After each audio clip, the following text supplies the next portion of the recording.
Welcome to another episode of In Reality, Lessons from Leaders and Entrepreneurs. My guest is Tom Szaky, founder and CEO of TerraCycle, a global leader in the collection and recycling of post-consumer waste. For nearly 20 years, Tom focused on recycling what others thought impossible and teamed up with major consumer brands to create a viable alternative to tossing waste into landfills or incinerators. His vision was to create a circular flow that would recapture or repurpose the valuable resources others discarded.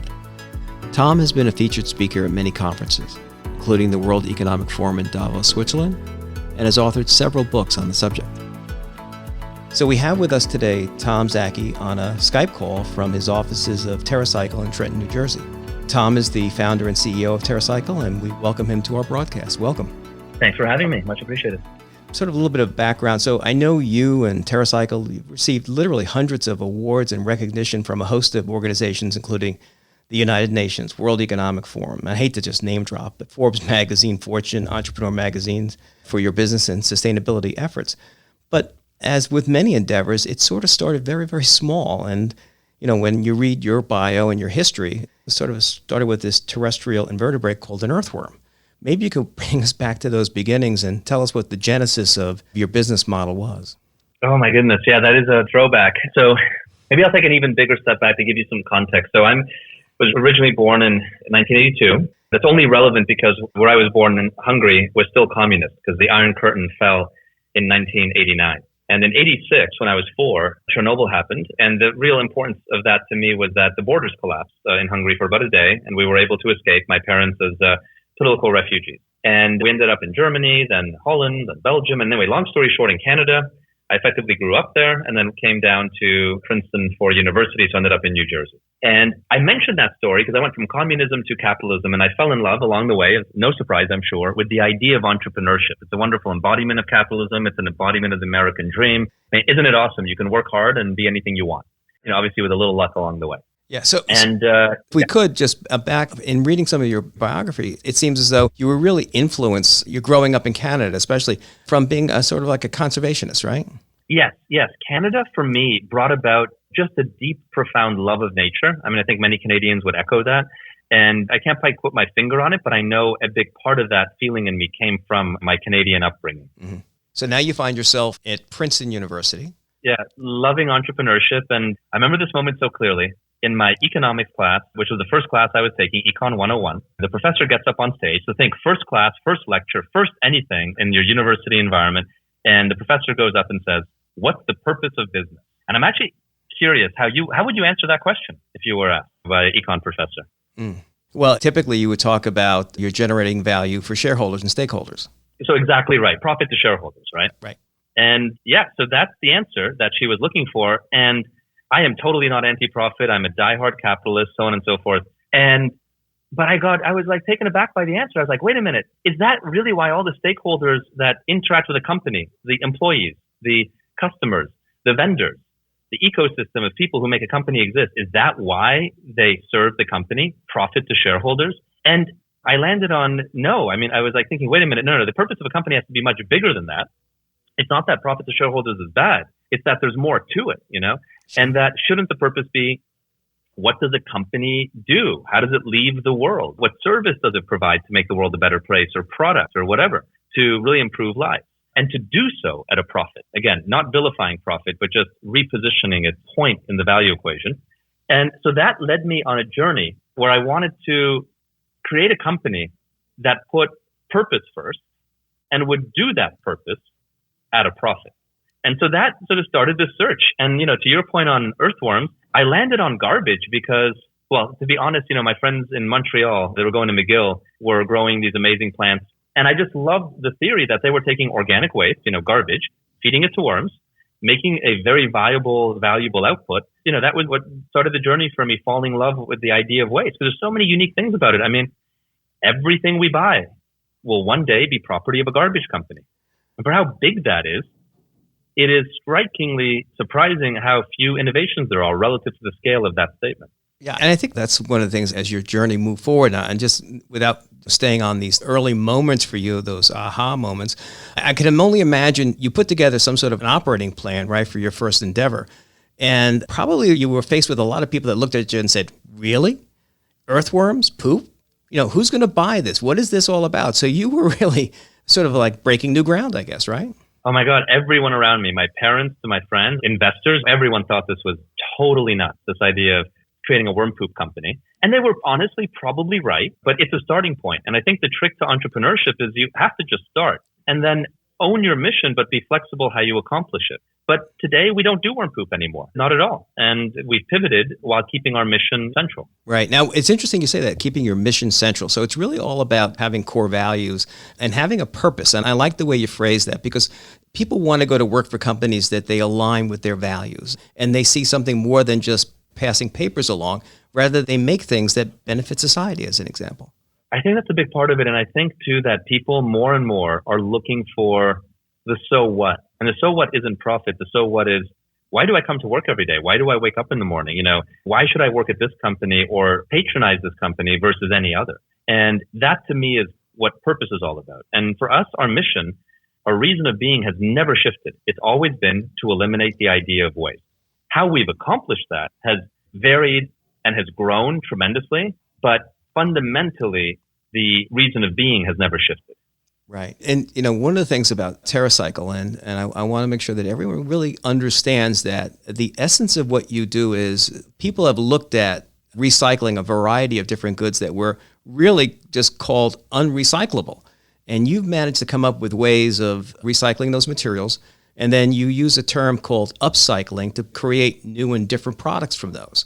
Absolutely. So we have at TerraCycle effectively 3 divisions that make up our business. The first one asks the question, is that object recyclable? And many objects, from your flexible food packaging to your toothpaste tube to your razor blade and dirty diaper, are not recyclable. Now, the key is they're not recyclable not because they can't be, but because they cost more to collect and process than the results are worth. In other words, they're not economic to recycle. That's really what drives recyclability. And so what we do in that space is we get funding from someone who may care. Perhaps a consumer product company like Pampers for diapers or Colgate for toothbrushes, or maybe a retailer, like The Body Shop for cosmetic waste or Walmart for car seats. And they fund the actual cost of collection and processing versus what we can actually sell the resulting material for. And that object that wasn't recyclable before, now fully recyclable. And we've done that now nationally in 20 countries for well over 15 years. Our second division is focused on how do we integrate recycled waste back into products. And that's sort of a similar archetype, but instead of collecting and recycling, we're taking, say, ocean plastic to help Head & Shoulders make their shampoo bottle, or Rock and Roll Festival waste to help a deodorant company make its deodorant package, and the list goes on. So in all these cases, it's about creating new economic constructs to help solve what otherwise seems like it's impossible. Right. One of the things that I found fascinating, and I read your most recent book, The Future of Packaging from Linear to Circular. And, hey, I'm a product of growing up in the 60s and 70s. And, I remember those times when we were really sold on everything was disposable, single use, throw it away.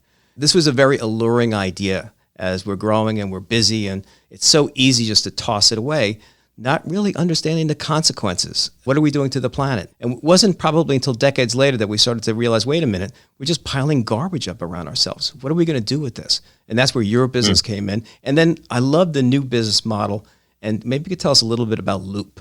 Absolutely. So Loop is our third division. It's very new. It only came live a little bit over a year ago. And it's a reuse platform. So what I mean by that is that companies can enter Loop and create reusable versions of their products. So think your Haagen-Dazs ice cream in reusable stainless steel, or your 7th generation dish soap in beautiful reusable glass, and many, many other examples.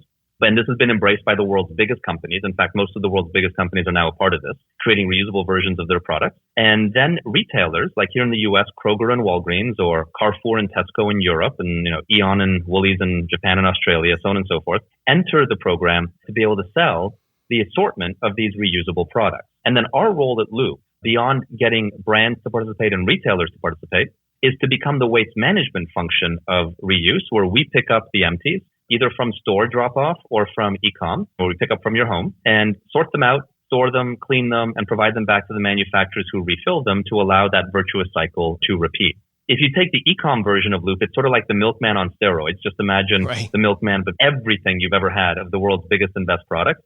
And if it's in-store, it's in the same mode as a buy at store and then later return to the store. Got it. Got it. So yeah, so hey, as I said, I grew up in the 60s and 70s, so I remember the milkman showing up. And then you could order some exotic things like donuts and bread along with your milk.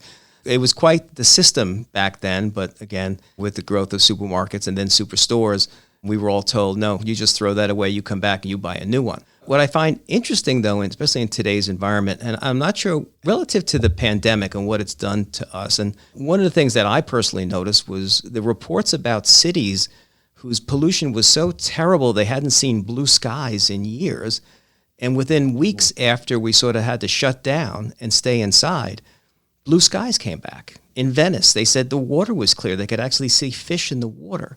And yet, even though we can see right in front of us what our impact is on the planet, is that enough for people to begin changing their habits and adopting some of the programs that you're putting into place? Gosh, it is a great question. So I would say our eyes wide open, which COVID is doing. It's definitely bringing our impact into focus through exactly what you stated. But so did 2 years ago when viral videos of a turtle with a straw up its nose did a very similar thing. And these are only wonderful things to occur to create, let's say, momentum for the environmental concept or environmentalism at large to be a growing and important topic, right? So that's very important. What I have learned throughout the past, almost 2 decades of doing this is that as individual consumers, we're pretty horrible people, myself included, by the way. And we care most about convenience, affordability, and then the features and benefits of our product or what we buy. Now, sustainability is a feature and benefit. It is, but it's not a topic in and of itself. And that's unfortunate. I really wish, honestly, that it was. But the important thing here is for entrepreneurs, the answer to that is how do we dream up models? And that's what Loop tries to accomplish, that bring about the same convenience, the same affordability, and maybe more features and benefits than the disposable alternatives.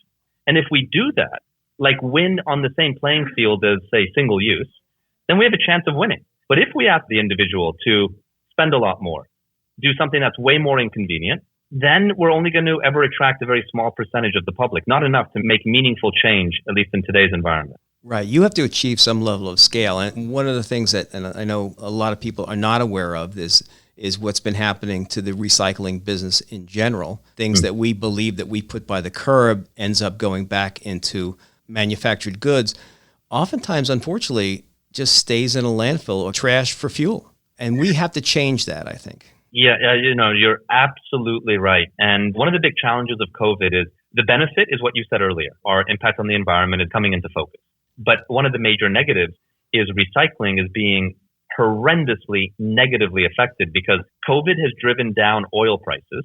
And if oil is cheap, it means recyclers are not competitive because they sell their recycled plastic in direct relation to the price of oil. And whenever oil goes down, recycling goes down, and oil's at an all-time low. And this is going to be devastating. I mean, I can't underestimate it. Really devastating for the recycling movement overall. And so this really behooves us as individuals to put into the recycling stream what recyclers want, which is high-value materials, and then to look at alternatives, potentially like reuse or other things that will help drive other ways to eliminate waste. Yeah. It's interesting that what we're talking about is never be discouraged. You've got a vision or a mission, and there will always be obstacles in your way, no matter what it is.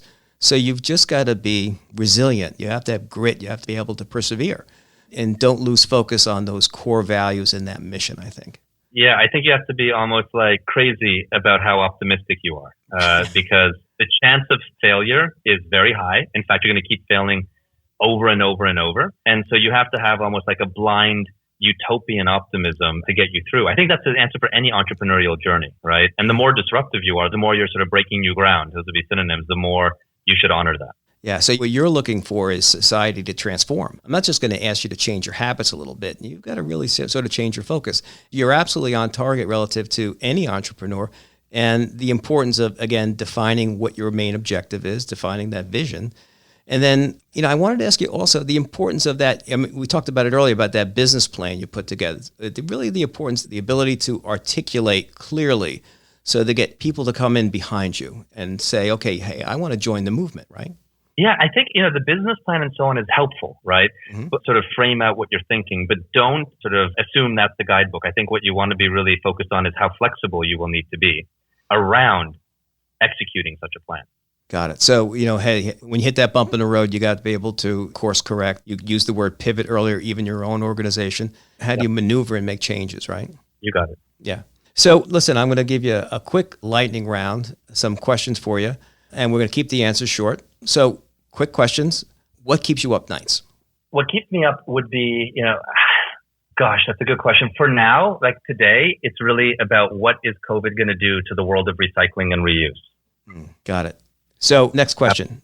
Are there any lessons you wish someone had taught you when you were young? I would answer it this way, is that to me, like I make mistakes all the time. And for me, the biggest sort of lesson is how to learn from all the mistakes, and always reflect when there's mistakes on what you can get out of having made the mistake versus just being upset that the mistake was made. Last question. What one word describes who you are? Purposeful Innovator.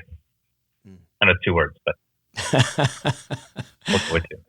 Yeah, no, very well put. Listen, Tom, we really appreciate, I'm sure our listeners are going to get a lot out of this, and I really appreciate you taking the time to speak with us today. Thanks so much. My pleasure. Thanks for having me today. At the beginning of the interview, Tom talked about restructuring the corporate value equation by making purpose a more dominant factor. He believes in capitalism, but profit should not be the only reason to be in business. Shareholders, employees, and customers want to see what a business stands for. The mission of TerraCycle is to eliminate the idea of waste by substituting new economic constructs to help solve what otherwise seems impossible to overcome. They've come up with ways of recycling disposable razors, chewing gum, and even diapers. They make it economically viable by engaging with large consumer product companies and retailers to support collection and the cost of recycling. The newest part of his business, called Loop, applies the classic milkman model.